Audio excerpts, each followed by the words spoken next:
WPL का एक और महत्वपूर्ण मुकाबला जहां पर दिल्ली और मुंबई की टीम आमने सामने रहने वाली है। दिल्ली कैपिटल वुमेन्स की टीम इस सीजन कुछ खास नज़र नहीं आई। रंगत जो है वो थोड़ी सी उड़ी उड़ी सी नज़र आई। वहीं अगर बात करें मुंबई इंडियन वुमेन्स की टीम, तो ये एक ऐसी टीम है जो कि 2 बारी चैंपियन बन चुकी है और ओवरऑल हमेशा ऐसा ही करती हैं कि वो फाइनल तक पहुंचती भी हैं और ट्रॉफी भी लगभग उठा लेती है। मतलब 3 सीजन में से 2 बार आपने ट्रॉफी जीते हैं, तो ऑफकोर्स आपकी टीम में वो दमखम है। और इस टीम में कुछ ऐसे इंडिविजुअल प्लेयर्स हैं जो अपनी इंडिविजुअल परफॉर्मेंस से अपनी टीम को जीत दिला देते हैं। कुछ इतने बड़े यहाँ पर नाम आपको नजर आते हैं। खैर डिटेल में करेंगे चर्चा और बनाएंगे एक शानदार सी टीम भी ग्रैंड लीग की, जहाँ पर चर्चा होगी कि किस किस खिलाड़ी को यहाँ पर अपनी टीम में इस मुकाबले में बैक किया जाए, किस पर थोड़ा सा रिस्क लिया जाए और अच्छा सा एक ग्रैंड लीग कॉम्बिनेशन बनाया जाए। ज़रूर इस पर चर्चा करेंगे, लेकिन उस सबसे पहले आप सभी से रिक्वेस्ट कि वीडियो को कर लीजिए लाइक, चैनल को कर लीजिए सब्सक्राइब, फटाफट से लाइक के बटन को दबा लीजिए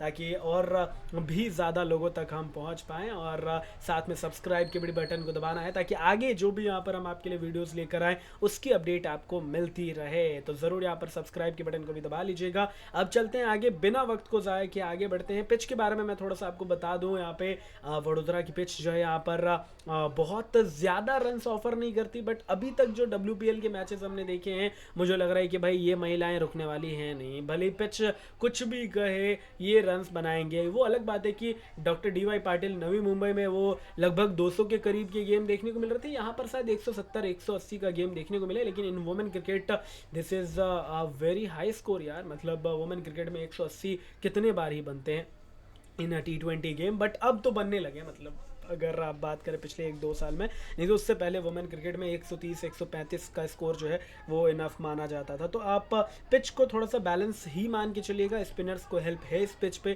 तो वो भी जहन में आपको रखना है। खैर अब टीम बनाने की शुरुआत करते हैं, जहाँ पर विकेट कीपर के तौर पर आपको नजर आती हैं लेजी ली। नाम है ली, और जिस तरीके से ये परफॉर्मेंस इस सीज़न है दी, मुझे लगता है कि कंटिन्यू रहने वाली हैं यहाँ पर। और दिल्ली की टीम इनको यहाँ पर बैक भी करने वाली है अगले सीज़न के लिए भी, क्योंकि बहुत कमाल की परफॉर्मेंसेज आ रही है। विथ कीपिंग ग्लव्स तो यहाँ पर कुछ अच्छे कैचेस इन्होंने पकड़े हैं, बट विद बैट जो इन्होंने यहाँ पर डिलीवर किया है दिल्ली के लिए बहुत ज़्यादा कुछ याद रखने योग्य इस सीज़न परफॉर्मेंसेज नहीं है। लेकिन फिर भी आप कह सकते हैं कि ये एक खिलाड़ी जिसकी परफॉर्मेंसेज बैक टू बैक आपको यहाँ पर याद दिलाती है कि किस प्रकार के ओपनर होने चाहिए, जो आपके लिए प्लेटफॉर्म सेट करके दे, जो आपके लिए यहाँ पर बेहतरीन शुरुआत दे, और वही काम करते हुए नजर आती है लेजीली। तो इनको बैक कर लीजिएगा। कमलिनी नाम और एक्सपेक्टेशन, बहुत ज़्यादा नाम बड़े नहीं थे, एक्सपेक्टेशन भी बहुत ज़्यादा तो नहीं थी, but at the same time चूंकि एक यंग टैलेंट है तो उम्मीदें ज़रूर थी यहाँ पर। लेकिन वो छोटी छोटी नॉक्स ही आई है। वो कंसिस्टेंसी या फिर यूँ कहें कि वो एग्जीक्यूशन नहीं नज़र आए, because as an opener Mumbai जैसी फ्रेंचाइज के लिए आपको यहाँ पर पूरा सीज़न मिले और उसमें अगर आप यहाँ पर एग्जीक्यूट ना कर पाओ तो फिर थोड़ा सा निराश तो आपको खुद से भी होना चाहिए। तो इस कारण से अभी के लिए बैक नहीं करूँगा। बट बैटर में जब आप आते हैं, शेफाली वर्मा बैटर में दिख रही हैं, बॉलिंग भी कर जाती हैं एंड ठीक ठाक बॉलिंग कर जाती है, विकेट्स भी ले जाती हैं, तो ज़रूर इनको बैक कर लीजिएगा। एक अच्छी प्लेयर विद बैट भी यहाँ पर बड़े शॉट्स लगाने की एबिलिटीज़ रखती हैं एंड विद बॉल भी आपको डिलीवर करती हुई नज़र आती हैं कई दफ़ा। हरमनप्रीत कौर जैसे यहाँ पर ये जो है मुंबई इंडियन की जर्सी पहनती हैं, कंसिस्टेंसी का दूसरा नाम बन जाती हैं। वैसे इंडियन जर्सी में ये तभी चलती है जब पूरी इंडियन टीम फ्लॉप जाएगी, जब पूरा टॉप ऑर्डर फ्लॉप जाएगा, जब कोई नहीं चलेगी, तब यहाँ पर हरमन चलेगी इंडियन टीम के लिए। बाकी जब सब चलते हैं तो फिर ये फ्लॉप होती है। इस चक्कर में यहाँ पर कई बार ज़्यादा ये फ्लॉप होती है और बहुत कम ऐसे मौके पे ये चलती हैं। लेकिन जब मुंबई की जर्सी में होती है, कोई चले या ना चले, हरमन दीदी चलेंगी। यहाँ पर लगातार परफॉर्मेंस आती है हरमन की और इसलिए इनको बैक करना बनता है। वॉलवर्थ एक और कंसिस्टेंट, एक और कमाल की यहाँ पर प्लेयर आप कह सकते हो। एक ऐसी खिलाड़ी जो कंटिन्यूसली परफॉर्म करती है, एक ऐसी खिलाड़ी जो आपको जो है यहाँ पर आपकी टीम को स्ट्रेंथ देती हैं, एक ऐसी खिलाड़ी जो स्ट्रेंथ के साथ साथ आपकी टीम में वो बैलेंस लेकर आती हैं कि आप कभी भी गेम से दूर नहीं जाते हो जब तक वॉलवर्थ मैदान पर मौजूद है। एक क्लोज गेम ज़रूर दिल्ली हारी थी, नहीं तो शायद पॉइंट्स टेबल में आपको नज़रिए कुछ और देखने को मिलते। वो जो एक एक ओवर में 7 रन चाहिए थे और दिल्ली नहीं बना पाई थी जेमी और वॉलवर्थ के रहते हुए। जहाँ पे शोफी डिवाइन ने डिफेंड किया था वो 7 रन गुजरात के अगेंस्ट। नहीं तो वो मुकाबला जिस तरीके से खेली थी और जिस तरीके से अंत के 4 ओवर में पिटाई करते हुए नजर आई थी वॉलवर्थ, वो जीत भी सकती थी और वो मुकाबला अगर जीतती तो फिर अभी सिनेरियोस थोड़े से अलग होते।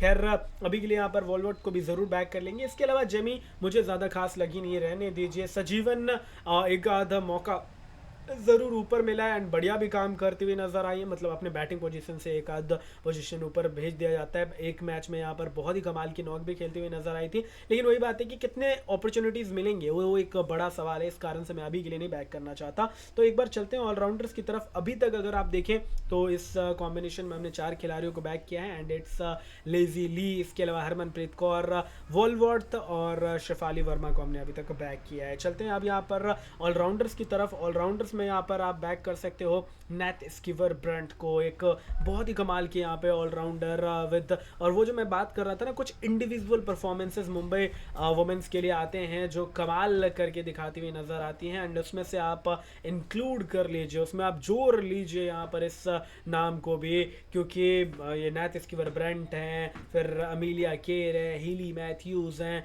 फिर आप हरमनप्रीत कौर हैं। ये मतलब ये कुछ ऐसे नाम है ना जो इंडिविजुअल परफॉर्मेंस से यहाँ पर अपनी टीम को जिता देते हैं, तो ऑफ कोर्स इनको यहाँ पर बैक करना है। साथ में यहाँ पे अमीलिया केर फॉर्म खराब जा रहा था, बॉल से तो अच्छा कर रही थी, लगातार अच्छा कर रही थी, बट बैट से लगातार कंटिन्यूसली फ्लॉप जा रही थी। बट पिछले मैच में डाउन दी ऑर्डर आकर 50 लगाना बढ़िया पारी एंड वो यहाँ पर इनको कॉन्फिडेंस देगा, इनकी बल्लेबाजी को कॉन्फिडेंस देगा। टॉप ऑर्डर में आके लगातार फ्लॉप गई, लेकिन लोअर ऑर्डर में या फिर यूँ कहे कि आप मिडिल ऑर्डर में आके बढ़िया परफॉर्म करती हुई नजर आई। यहाँ पर मर्जन कैप को भी बैक करेंगे बिकॉज अब दिल्ली के लिए यहाँ पर जो है कुछ भी है तो वो मर्जन कैप ही है, क्योंकि वो एक सीनियर प्लेयर जो आपको कंटिन्यूसली जीत दिला सकती हैं, जो आपको यहाँ पर इस टूर्नामेंट में बरकरार रख सकती है, नहीं तो आप टूर्नामेंट से आप दूर जा रहे हैं। इसके अलावा बहुत ही बढ़िया सीजन जा रहा है निकोला कैरी के लिए। मतलब आई थिंक इस सीजन जिस तरीके से अपनी अपॉर्चुनिटीज़ को इन्होंने कैरी किया है, हैट्स ऑफ हर। और अगर आपको याद है मैंने इस सीजन की शुरुआत में पहले ही मुकाबले से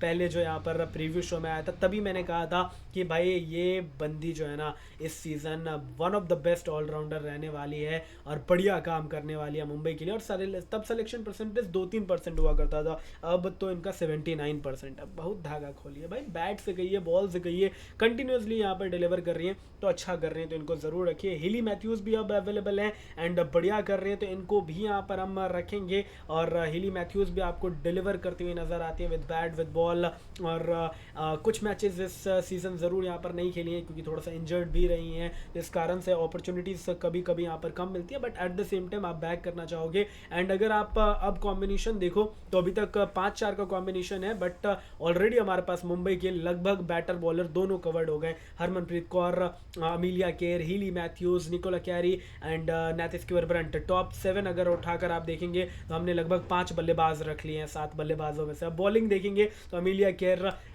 या हिली मैथ्यूज़, इसके अलावा Nat Sciver Brunt and Nicola Carey, तो 4 हमने गेंदबाज भी रख लिए। मुंबई की टीम के लिए 4 ऑलराउंडर्स जो है ना, 4-5 खिलाड़ी जो है ना सब कुछ कर जाते, तो ये एक फ़ायदा होता है इनको। खैर एक बार आते हैं गेंदबाजी में, जहाँ पर हम बैक करेंगे यहाँ पे नंदनी शर्मा को। इस सीज़न एक हैट्रिक ले चुकी हैं, इस सीज़न एक 5 ले चुकी, तो बहुत कमाल की यहाँ पर गेंदबाजी कर रही हैं end of course they deserve into your team, तो इनको ज़रूर यहाँ पर बैक कर लीजिए। इसके अलावा अगर हम बात करें, मुझे लगता है कि थोड़ा सा रिस्क लिया जा सकता है हैमिल्टन पे एंड हैमिल्टन को बैक किया जा सकता है। ज़्यादा मौके मिले नहीं थे स्टार्टिंग में, लेकिन जैसे ही मौका मिला डिलीवर करती हुई नजर आई एंड आई थिंक इसी प्रकार से यहाँ पर आगे भी डिलीवर करती हुई नज़र आएंगी। तो ये मेरी यहाँ पर एक और टीम जो है आपको नज़र आ रही है, यहाँ पे एक बैलेंस टीम नज़र आ रही है। It's 6-5 combination in the favour of Delhi, but वही बात मैंने कही ना आपको कि मुंबई की टीम जो है यहाँ पर इस मुकाबले को वापस से जीतती हुई नज़र आ सकती है, बिकॉज आपको पता है कि मुंबई के जो टीम है वो यहाँ पे काफ़ी ख़तरनाक है एंड मुंबई की टीम में वो काबिलियत नज़र आती है कि वो डिलीवर करते हुए नज़र आ सकते हैं, वो परफॉर्मेंसेज देते हुए नज़र आ सकते हैं। और इस कारण से मुझे लगता है कि ज़रूर बैक किया जा सकता है। खैर, कप्तान वाइस कप्तान की बात कर लेते हैं। कप्तान के तौर पे आप देख रहे हैं कि सबसे ज़्यादा नैत स्कीवर ब्रंट को बैक किया जा रहा है, क्योंकि भाई परफॉर्मेंसेस दे रही है, तो आप भी बैक कर सकते हैं। बट अगर आपको थोड़ा सा रिस्क लेना है, you can back Hayley Matthews as well. थोड़ा सा अच्छा पंट हो सकती है, क्योंकि सबसे ज़्यादा सिलेक्शन परसेंटेज है नैत स्कीवर ब्रंट का एज कैप्टन। तो कैप्टन आप बना लीजिए यहाँ पर हीली मैथ्यूज़ को, एंड वाइस कैप्टन के तौर पे आप मे भी यहाँ पर इस मुकाबले में मर्जिन कैप पे नज़र रख सकते हैं। एक अच्छी पंट पिक हो सकती है, एक अच्छी डिफरेंशियल पिक हो सकती है, क्योंकि अभी तक सिलेक्शन परसेंटेज भी थोड़े से कम है, एंड अभी तक परफॉर्मेंस भी एज मर्जिन कैप नहीं आए हैं जिस तरीके के नाम के लिए वो जानी जाती है, जिस काबिलियत के लिए वो जानी जाती है। खैर, अब यहाँ पर आई थिंक अब मुझे इजाज़त दीजिए, एंड आई होप कि वीडियो आपको पसंद आई होगी। अगर वीडियो पसंद आई तो वीडियो को लाइक ज़रूर कीजिएगा, चैनल को सब्सक्राइब अवश्य कीजिएगा, एंड बेल आइकॉन भी दबा लीजिएगा, एंड टेलीग्राम पे भी जुड़ जाइएगा। टेलीग्राम का लिंक इसी वीडियो के डिस्क्रिप्शन एंड इसी वीडियो के कॉमेंट सेक्शन में आपको मिल जाएगा, प्रोवाइड कर दिया है मैंने। एंड आई होप कि आपको मज़ा आया इस वीडियो में। तो मज़ा आया तो सब्सक्राइब कर लीजिएगा। बहुत बहुत शुक्रिया।